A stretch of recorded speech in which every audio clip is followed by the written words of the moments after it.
احنا جاي نستعد للمشاركة بالبطولات المحلية والبطولات القطرية، ولا عندنا إمكانيات للتدريب، ولا يوجد لدينا مسبح أو ملعب اللي نقوم به بتماريننا، وعدم وجود الدعم.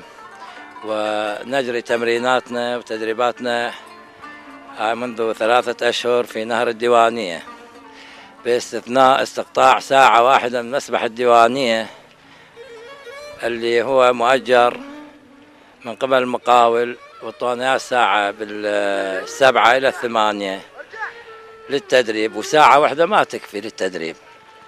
اليوم المسبح محجوز، اليوم المسبح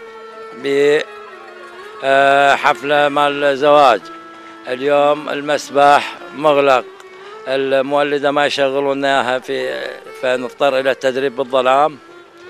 اضطرينا ترك المسبح وهجر المسبح لعدم المساعدة وعدم القدرة المالية وعدم القدرة على توفير المكان، الى اللجوء الى النهر للتدريب. بقت من ناحية الدعم المادي ما موجود عندنا لا من قبل الاتحاد ولا من قبل المسؤولين الرياضيين، واحنا في حالة يرثى لها.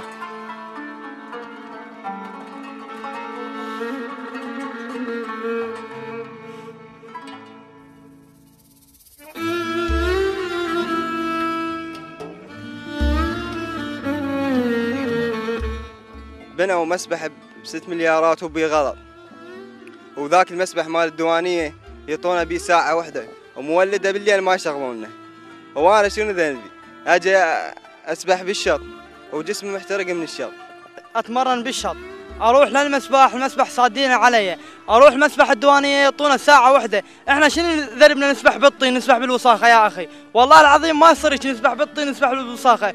ايش سوانا يعني؟ ما ادري ايش سوانا.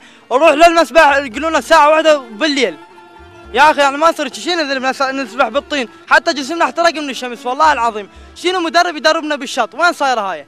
مدرب يدربنا بالشط وين صايره؟ والله العظيم ما صارت شي، ما صارت شي.